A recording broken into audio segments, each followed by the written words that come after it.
Bonjour tout le monde, bienvenue à deuxième jour de défi d'aquarelle au thème de Noël. Voilà, comme le précédent, je fais ma marque de boule avec à l'aide d'un pot de confiture et je commence mon ciel. Alors pour ça, j'utilise le couleur de cobalt de Windsor et en mettant la partie plus concentrée à gauche, je définis déjà de quel côté vient ma lumière. Donc ici à droite, ça va être plus clair d'où vient la lumière et à gauche, ça va être la partie plus ombre. De cette façon, je vais donner à la fois un volume à mon boule de Noël, à la fois à le paysage que je vais créer. Ça ne va pas être tout plat. Donc voilà. Le plus important aussi ici, c'est d'avoir un petit pinceau. Ici, j'utilise le numéro 8. Mais il est quand même pointu. Ça va me permettre d'avoir les précisions.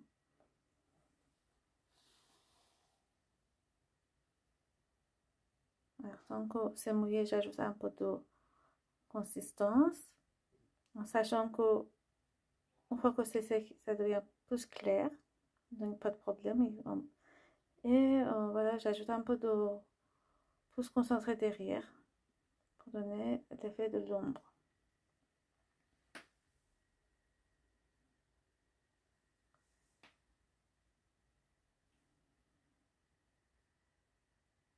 Ensuite, tant que j'ai mon pinceau en bleu, je vais faire la tête de mon boule. Pareil, je garde à droite plus clair pour être cohérent avec la direction de ma lumière. Et avec de l'aide d'une carte, je vais mettre le fil. Comme ça, on est sûr qu'on est tout droit. Je vais repasser à l'aide de pinceau pour ne pas être très rigide, mais voilà, c'est déjà ça. Ça nous met la ligne. Voilà.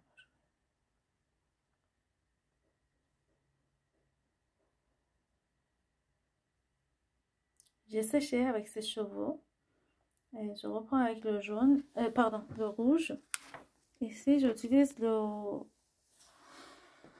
rouge de cadmium chez Windsor et Newton. Je vais faire un petit dégradé.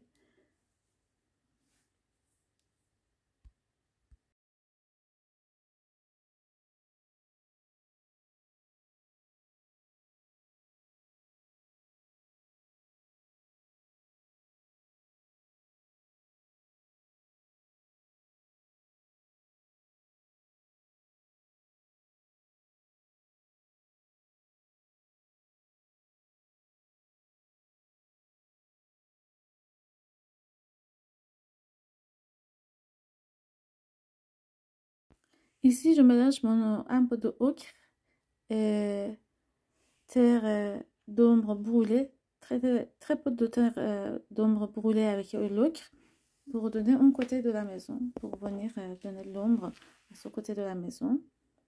Encore pour donner un plus effet de volume et qui sont l'un à côté de l'autre.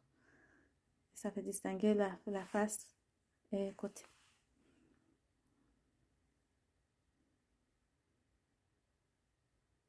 Moi, je trouve que comme la taille est petite, c'est beaucoup plus simple à gérer.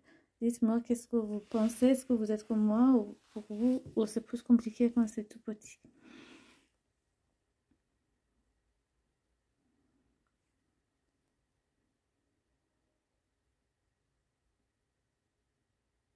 Donc chaque fois, je continue la même logique, je donne plus de l'ombre à gauche. Même dans les petits détails, je respecte la même logique. Et je vais venir dessiner mes arbres avec mon pinceau.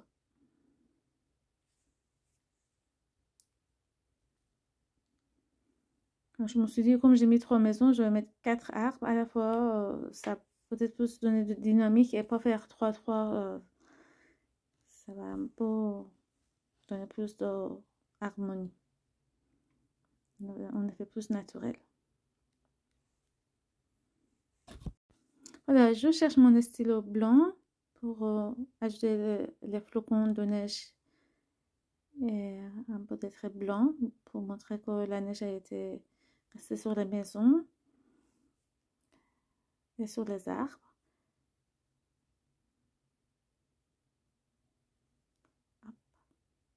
finalement, je vois qu'avec Posca, c'est plus simple d'avoir des boules plus blancs pour le petit stylo. Et je repasse avec mon Posca.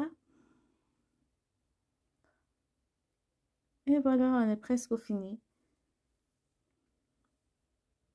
Juste que je trouvais qu'il n'y a pas assez de contraste sur mon toit. Et je repasse un petit peu avec mon aquarelle pour donner plus de peps. Parce que comme vous voyez, vraiment, ça change en séchant la peinture. On a parfois perd énormément notre contraste. Donc, c'est pas grave si on repasse dernière fois. Le plus important, c'est qu'une fois qu'on pense que notre aquarelle est finie, et on trouve le contraste.